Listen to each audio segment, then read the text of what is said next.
तो हेलो मेरे प्यारे दोस्तों, नमस्कार। आज आप लोग को अपना परिवार रॉबिस स्टडी सेंटर में आप लोग को स्वागत करते हैं। आज आप लोग को लेकर आ गए हैं पॉलिटेक्निक का मोस्ट वीवीआई केमिस्ट्री का क्वेश्चन, जो 2025 एग्जाम में आप लोग को पूछे ही जाएंगे प्यारे बच्चों। तो आप लोग को शुरू से अंत तक वीडियो देखना है। सबसे पहले आप लोग एक बार चैनल को सब्सक्राइब कर दीजिएगा, अब वीडियो को लाइक कर दीजिएगा। चलिए आप लोग को चलते हैं फर्स्ट क्वेश्चन, केमिस्ट्री का फर्स्ट क्वेश्चन जो 2025 एग्जाम में आने वाले हैं। वो सब आप लोग को प्रीवियस ईयर क्वेश्चन है और गेस क्वेश्चन है प्यारे बच्चों। तो चलिए आप लोग को यहाँ से फर्स्ट क्वेश्चन बोल रहा है, आधुनिक आवर्त सारणी किस पर आधारित है। आधुनिक आवर्त सारणी किस पर आधारित है। थोड़ा सा कलम का रंग चेंज कर लेते हैं प्यारे, क्योंकि आप लोग को कोई भी दिक्कत नहीं हो। तो चलिए यहाँ पे बोल रहा है आधुनिक, क्या यहाँ से बोल रहा है देखिएगा, आधुनिक आवर्त सारणी में किस पर आधारित है। बताइएगा परमाणु भार पर आधारित है, परमाणु क्रमांक पर आधारित है, कि परमाणु न्यूट्रॉन की संख्या पर आधारित है, कि परमाणु के द्रव्यमान पर आधारित है। तो आधुनिक आवर्त सारणी किस पर आधारित है जी, तो परमाणु क्रमांक पर आधारित है। तो आप लोग को हो जाएगा यहाँ से बी इज द, यहाँ से आप लोग को बिल्कुल प्यारे बच्चों राइट आंसर हो जाएगा। अब आप लोग को चलना है नेक्स्ट क्वेश्चन में। नेक्स्ट क्वेश्चन यहाँ से क्या बोल रहा है ये समझिए। नेक्स्ट क्वेश्चन आप लोग को बोल रहा है यहाँ से, आवर्त सारणी के किस समूह के ऊपर नीचे जाने पर धात्विक गुण क्या होता है। क्या जी, आवर्त सारणी के किस समूह में ऊपर से नीचे जाने पर धात्विक गुण क्या होता है। घटता है, बढ़ता है, कि समान रहता है, कि अनियमित परिवर्तित रहता है। तो आवर्त सारणी के किस समूह में ऊपर से नीचे जाने पर धात्विक गुण क्या होता है। तो यहाँ पर आप लोग को बढ़ता है प्यारे, क्या होता है बढ़ते, यहाँ पर आप लोग को बढ़ता है प्यारे बच्चों। तो आप लोग के यहाँ से हो जाएगा ए इज द बिल्कुल राइट आंसर हो जाएगा। क्या हो जाएगा, बी इज द, यहाँ से आप लोग को बिल्कुल राइट आंसर हो जाएगा। आप लोग न्यू बच्चे हैं तो एक बार चैनल को जरूर सब्सक्राइब कर लीजिएगा प्यारे बच्चों। चलिएगा आप लोग अब आगे चलिएगा। नेक्स्ट क्वेश्चन में आप लोग को यहाँ से बोल रहा है, नेक्स्ट क्वेश्चन आप लोग को क्या बोल रहा है देखिएगा, आवर्त सारणी में दूसरे आवर्त में तत्वों की संख्या कितनी होती है। आवर्त सारणी के दूसरे आवर्त में तत्वों की संख्या क्या होती है जी, 2 होती है, 8 होती है, 18 होती है, 32 होती है। आवर्त सारणी के दूसरे आवर्त में तत्वों की संख्या क्या होती है प्यारे बच्चों। तो आप लोग को ये बताना है कि आप लोग को 8 गो होते हैं जी। 8 गो कौन कौन होते हैं जी, तो बेरिलियम होते हैं जी, मैग्नीशियम होते हैं जी, कैल्शियम होते हैं जी, और सिरोडियम होते हैं जी, बेरिलियम होते हैं जी, और रेडियम होते हैं जी। यही आप लोग को होते हैं आवर्त सारणी के दूसरे आवर्त में 8 तत्व होते हैं। तो आप लोग के यहाँ से हो जाएगा प्यारे बच्चों right is B is D, यहाँ से आप लोग को 100% राइट आंसर। तो चलिएगा आप लोग अब आगे चलिएगा नेक्स्ट क्वेश्चन की ओर। आप लोग को एकदम वीवीआई ऑब्जेक्टिव लेकर आए हैं जो 2025 में आप लोग को पूछे ही जाएंगे। यहाँ से आप लोग को बोल रहा है, सबसे अधिक विद्युत ऋण तत्व कौन सा है। सबसे अधिक विद्युत ऋण तत्व कौन सा है प्यारे, आप लोग ये बताइएगा। सबसे अधिक विद्युत ऋण तत्व कौन सा है जी, ऑक्सीजन है, फ्लोरीन है, नाइट्रोजन है। ये इसमें तो आप लोग को तत्व है प्यारे बच्चों। ये इसमें तो आप लोग को ऑक्सीजन भी ऋणता तो नहीं होता है जी, फ्लोरीन भी नहीं होता है जी। फ्लोरीन होता है प्यारे, फ्लोरीन होता है, नाइट्रोजन यहाँ पर आप लोग को नहीं हो जाएगा, क्लोरीन भी नहीं हो जाएगा। यहाँ से आप लोग हो जाएगा फ्लोरीन, क्या जी फ्लोरीन हो जाएगा प्यारे बच्चों। तो आप लोग के यहाँ से हो जाएगा बी इज द बिल्कुल आप लोग को राइट आंसर। जितना आप लोग को ऑब्जेक्टिव करवा रहे हैं पॉलिटेक्निक का, उतना आप लोग करके जाइए, एग्जाम में आप लोग एकदम 4 करा जाइएगा। फिर आप लोग चलिएगा यहाँ से आगे चलिएगा, क्षारीय धातु। देखिए यहाँ से आप लोग को क्या बोल रहा है ये देखिएगा। यहाँ से आप लोग को क्वेश्चन बोल रहा है प्यारे बच्चों, क्षारीय धातु आवर्त सारणी के किस समूह में स्थित होते हैं। क्षारीय धातु आवर्त सारणी के किस समूह में स्थित होते हैं। तो आप लोग को पहला में होते हैं। पहला में आप लोग कौन कौन होता है जी, सोडियम लिथियम पोटेशियम रेवेडियम एस्कार्डियम प्रोडियम। इसमें सब आप लोग को प्रथम में आते हैं। तो हो जाएगा ए इज द समूह प्रथम में। क्षारीय अधातु आवर्त सारणी के किस समूह में होते हैं प्यारे बच्चों। तो आप लोग को हो जाएगा ए इज द बिल्कुल 100% राइट आंसर। आप लोग चैनल को सब्सक्राइब नहीं किया तो एक बार चैनल को सब्सक्राइब करके आप लोग रख लीजिएगा। पॉलिटेक्निक एग्जाम तो आप लोग को बहुत काम आएगा प्यारे बच्चों। अब आप लोग यहाँ चलेगा, आप लोग ये बताइएगा, आवर्त सारणी में पी ब्लॉक कितने समूह होते हैं। पी ब्लॉक में कितने समूह होते हैं आप लोग को ये बताना है। तो पी ब्लॉक में तो आप लोग को 6 गो होते हैं जी। कौन कौन होते हैं देखिएगा, समूह 13 से लेकर समूह 18 तक होते हैं प्यारे बच्चों। आप लोग को ये भी याद पूछ देगा पॉलिटेक्निक एग्जाम में, आवर्त सारणी के पी ब्लॉक में कितने समूह होते हैं। तो 6, तो कहाँ से 13 से 18 तक होते हैं। तो आप लोग हो जाएगा right answer B is D, आप लोग को बिल्कुल यहाँ से राइट आंसर हो जाएगा प्यारे बच्चों। अब आप लोग यहाँ से आगे बढ़ना है। उत्कृष्ट गैसों की संयोजकता कितनी होती है। उत्कृष्ट गैसों की संयोजकता कितनी होती है प्यारे बच्चों, आप लोग को ये बताना है। क्या जी उत्कृष्ट गैसों के लिए, उत्कृष्ट गैसों के लिए कितना संयोजकता होती है आप लोग को ये बताना है। उत्कृष्ट गैसों के लिए संयोजकता कितनी होती है। तो उत्कृष्ट गैसों कोई भी आप लोग ले लीजिए। देखिए हम लोग ले लेते हैं कौन जी, हम लोग लेते हैं नियॉन। क्या आप लोग को उत्कृष्ट गैस आप लोग कोई लीजिए, इसको संयोजकता कितना होता है आप लोग को बताते हैं। कोई उत्कृष्ट गैस आप लोग ले लीजिए, देखिएगा कोई भी उत्कृष्ट गैस लीजिएगा ना तो आप लोग को हो जाएगा संयोजकता, आप लोग को बी आएगा 0। कोई भी उत्कृष्ट गैस का मतलब नोबेल गैस का संयोजकता आप लोग को 0 होता है। आप लोग कोई भी चाहे उत्कृष्ट गैस रहे, चाहे हीलियम रहे, चाहे नियॉन रहे, चाहे आर्गन रहे, चाहे क्रिप्टन रहे, चाहे जिनॉन रहे, चाहे रेडॉन रहे, इसमें सब का आप लोग को संयोजकता होती है 0। आप लोग को राइट आंसर हो जाएगा।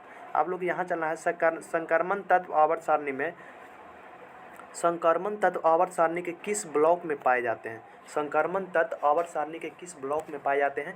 एस ब्लॉक में पाए जाते हैं, पी ब्लॉक में पाए जाते हैं, डी ब्लॉक में पाए जाते हैं कि एफ ब्लॉक में पाए जाते हैं। संक्रमण तत्व आवर्त सारणी के किस ब्लॉक में पाए जाते हैं प्यारे बच्चों, तो आप लोग को डी ब्लॉक में पाए जाते हैं। क्या पाए जाते हैं, डी ब्लॉक में पाए जाते हैं। आप लोग को अच्छे ढंग से याद रखना, संक्रमण तत्व आप लोग कौन ब्लॉक में पाए जाते हैं, डी ब्लॉक में, पी ब्लॉक में नहीं प्यारे बच्चों, डी ब्लॉक में होते हैं। आप लोग को सी इज द यहाँ से बिल्कुल 100% राइट आंसर हो जाएगा। अब आप लोग यहाँ से आगे चलना है। नेक्स्ट क्वेश्चन आप लोग को क्या बोल रहा है ये समझिए। यहाँ बोल रहा है किसी परमाणु सबसे बाहरी कक्षा में, क्या यहाँ से बोल रहा है ये समझिएगा। यहाँ से आप लोग को बोलना है, क्या बोलना है प्यारे बच्चों, किसी परमाणु के सबसे बाहरी कक्षा में उपस्थित इलेक्ट्रॉन क्या कहलाते हैं। प्रोटॉन कहलाते हैं, न्यूट्रॉन कहलाते हैं, संयोजी इलेक्ट्रॉन कहलाते हैं कि कोर इलेक्ट्रॉन कहलाते हैं। तो यहाँ पर आप लोग कहलाते हैं संयोजी इलेक्ट्रॉन, ये कहलाते हैं। क्या कहलाते हैं, संयोजी इलेक्ट्रॉन कहते हैं। तो आप लोग का यहाँ से हो जाएगा सी इज द प्यारे बच्चों राइट आंसर हो जाएगा। आप लोग को यहाँ चलना है आगे। नेक्स्ट क्वेश्चन आप लोग को क्या पूछ रहा है ये देखिएगा। यहाँ से आप लोग को नेक्स्ट क्वेश्चन पूछ रहा है यहाँ से प्यारे बच्चों, क्या पूछ रहा है ये देखिए। यहाँ से आप लोग को पूछ रहा है मेंडलीफ ने आवर्त सारणी के तैयार करने के लिए किस मुख्य मापदंड का उपयोग किया था। मेंडलीफ ने आवर्त सारणी को तैयार करने के लिए किस मुख्य मानदंड को उपयोग किया था जी। परमाणु क्रमांक का किया था, कि परमाणु भार का किया था, कि इलेक्ट्रॉनिक विन्यास का किया था, कि रासायनिक अभिक्रियता का किया था। तो आप लोग को ये परमाणु का भार के किए थे, क्या जी, एटॉमिक्स मास के किए थे। तो एटॉमिक भार मतलब एटॉमिक्स मार्क्स के किए थे। तो आप लोग को हो जाएगा यहाँ से बी इज द बिल्कुल राइट आंसर। क्वेश्चन यहाँ पर क्या बोल रहा था, मेंडलीफ ने अपनी आवर्त सारणी के तैयार करने के लिए किस मुख्य मापदंड का उपयोग किया था, तो परमाणु भार का। तो आप लोग को हो जाएगा बी इज द बिल्कुल राइट आंसर।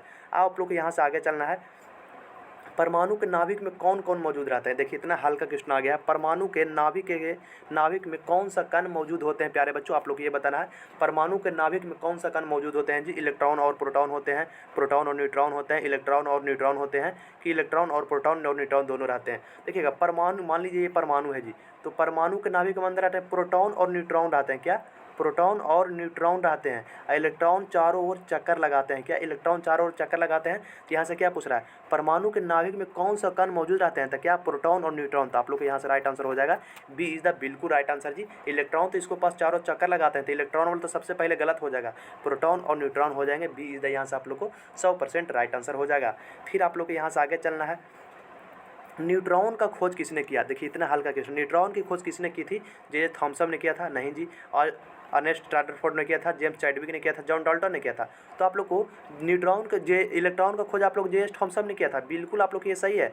इलेक्ट्रॉन का खोज किया था जे थॉमसन ने, ये तो बिल्कुल सही है जी। हमारे बोला यहाँ पर न्यूट्रॉन को तो जेम्स चैडविक ने किया था। क्या जी, जेम्स चैडविक ने किया था। आप लोग को यहाँ से हो जाएगा सी इज द बिल्कुल राइट आंसर। आप लोग को इलेक्ट्रॉन पूछता था जे थॉमसन मारते तो आप लोग को सही हो जाता। आप प्रोटॉन पूछता था आप लोग रदरफोर्ड मारते तो सही हो जाता। हमारा आप लोग को यहाँ से पूछा न्यूट्रॉन की खोज किसने किया था, तो जेम्स चैडविक ने किया था। तो आप लोग का यहाँ से हो जाएगा सी इज द बिल्कुल राइट आंसर प्यारे। आप लोग यहाँ चले, न्यूट्रॉन की खोज किसने किया था। फिर रिपीट हो गया है, न्यूट्रॉन की खोज किसने किया था जी, बताएगा जेम्स चैडविक ने किया था। तो आप लोग को याद रखना है सी इज द यहाँ से बिल्कुल 100% राइट आंसर हो जाएगा प्यारे बच्चों। आप लोग यहाँ से आगे चलना, किस तत्व के परमाणु क्रमांक, क्या जी, किस तत्व के परमाणु क्रमांक मतलब एटॉमिक नंबर से क्या ज्ञात किया जाता है। किसी तत्व के परमाणु क्रमांक के एटॉमिक नंबर से क्या ज्ञात किया जाता है। प्रोटॉन की संख्या ज्ञात किया जाता है, कि न्यूट्रॉन की संख्या ज्ञात किया जाता है, कि इलेक्ट्रॉन और प्रोटॉन की संख्या का योग ज्ञात किया जाता है, कि न्यूट्रॉन और प्रोटॉन की संख्या का योग ज्ञात किया जाता है। तो आप लोग ये प्रोटॉन की संख्या ज्ञात किया जाता है प्यारे बच्चों, प्रोटॉन की संख्या ज्ञात किया जाता है। मगर आप लोग को हो जाएगा यहाँ से ये इज द बिल्कुल 100% राइट आंसर। आप लोग को चलना है आगे नेक्स्ट क्वेश्चन में। इलेक्ट्रॉन पर कौन सा आवेश होता है। इतना हल्का क्वेश्चन आप लोग को बोल दिया है। इलेक्ट्रॉन पर यहाँ से बोल दिया, इलेक्ट्रॉन पर कौन सा बेस होता है जी। धनात्मक, बिल्कुल गलत हो जाएगा, ऋणात्मक होता है। बताइए आप लोग, इलेक्ट्रॉन पर कौन सा बेस होता है, ऋणात्मक होता है। तो बिल्कुल आप लोग को ऋणात्मक होता है। इलेक्ट्रॉन आप लोग ऐसे लिखते हैं ना जी, इलेक्ट्रॉन पर ऐसे लिखते हैं ना, तो उदासीन में आप लोग हो जाएगा, उदासीन भी गलत हो जाएगा, कोई आवेश कोई नहीं। तो इसमें से आप लोग इलेक्ट्रॉन पर आप लोग आवेश ऋणात्मक होता है। 100% बी इज द बिल्कुल राइट आंसर प्यारे बच्चों। आप लोग चलिएगा, बिलियन के अनुसंग गुणधर्म किस पर निर्भर रहते हैं। बिलियन के अनुसंग गुणधर्म किस पर निर्भर रहते हैं। तो बिलिये के कणों की संख्या पर निर्भर रहते हैं। क्या जी, बिलिये के कणों की संख्या पर निर्भर रहते हैं। तो आप लोग को यहाँ से हो जाएगा सी इज द बिल्कुल आप लोग को राइट आंसर प्यारे बच्चों। आप लोग यहाँ से आगे चलना है नेक्स्ट क्वेश्चन में। आइस्टो, यहाँ से आप लोग को क्या बोल रहा है ये समझिए। यहाँ पर आप लोग चलिएगा, क्या हो जाएगा, आइसोटोनिक, क्या जी, आइसोटोनिक विलयन में वे जिनके बराबर होते हैं, किसको जी, क्वथनांक के बराबर नहीं होते हैं, हिमांक के बराबर नहीं होते हैं, वाष्प दाब के बराबर नहीं होते हैं। आप लोग होते हैं प्रासरण दाब। प्रासरण दाब का आइसोटोनिक विलयन भी कहा जाता है, तो इसको हो जाएगा प्रासरण दाब। प्रासरण दाब किसे कहते हैं? वह न्यूनतम दाब जिसमें प्रासरण क्रिया रुक जाती है उसे हम लोग प्रासरण दाब कहते हैं। आप लोग ये याद रखिएगा, आप लोग को ये 12th में पढ़ने का है प्यारे बच्चों। आप लोग नहीं पढ़े हैं तो आप लोग को तय आप लोग को रट लेना है, एग्जाम में देना है ना। विलयन के वाष्प दाब का अपेक्षिक अवनमन किसके बराबर होता है? विलयन के वाष्प दाब का अपेक्षिक अवनमन किसके बराबर होता है? ये आप लोग को 12th में पढ़ने का है, हमारे पॉलिटेक्निक एग्जाम में पूछा गया है। विलयन के वाष्प दाब का अपेक्षिक अवनमन किसके बराबर होता है प्यारे बच्चों? तो क्या होता है? विलायक के मोल प्रभाज के बराबर होता है, कि विलेय के मोल प्रभाज के बराबर होता है, कि विलेय के मोल प्रभाज के होता है? इनमें से कोई नहीं। विलायक के मोल प्रभाज पर नहीं होता है प्यारे, विलयन के मोल प्रभाज पर नहीं होता है प्यारे बच्चों। यह हो जाएगा विलेय के मोल प्रभाज पर होते हैं, विलेय के मोल प्रभाज पर आप लोग को होते हैं। ये हो जाएगा बिल्कुल आप लोग को 100% राइट आंसर। फिर आप लोग को यहाँ से आगे चलना है। यहाँ से आप लोग को बोल रहा है जी, 1 लीटर विलायक में घुले हुए विलेय में के मोलों की संख्या को क्या कहते हैं? 1 लीटर विलायक में घुले हुए विलेय के मोलों की संख्या को क्या कहते हैं जी? मोललता कहते हैं, मोलरता कहते हैं, नर्मलता कहते हैं, मरलता कहते हैं, तो मोलरता कहते हैं। मोलरता कहते हैं। तो आप लोग को यहाँ से हो जाएगा बी इज द, यहाँ से आप लोग को बिल्कुल राइट आंसर हो जाएगा प्यारे बच्चे। कैसे? अब मोलरता का आप लोग को पूछ देगा, क्या हो जाएगा? ये आप लोग को, इसको आप लोग एसआई मात्रक बताइएगा। इसको मतलब कैसे में नापा जाता है, इसको एसआई मात्रक बताइए। मोलरता का आप लोग क्या होता है, आप लोग बिल्कुल कमेंट कीजिएगा। फिर आप लोग चलेगा प्यारे बच्चों, आप लोग को इतना ही क्वेश्चन था जो आप लोग को बिल्कुल करवा दिए हैं अच्छे ढंग से केमिस्ट्री का। आप लोग को और लेकर आएंगे, और फिजिक्स का ऑब्जेक्टिव लेकर आएंगे मोस्ट VVI, जो पॉलिटेक्निक एग्जाम में पूछे ही जाएंगे। नहीं तो आप लोग को जितना ऑब्जेक्टिव करवाए हैं प्यारे बच्चों, ये आप लोग को 1 शॉट करवा देंगे 1-2 घंटा में। आप लोग ये वीडियो अच्छे ढंग से देख लीजिएगा। तो चलिए प्यारे बच्चों, आप लोग को मिलते हैं नेक्स्ट क्लास में नए अंदाज के साथ फिजिक्स का क्वेश्चन लेकर VVI।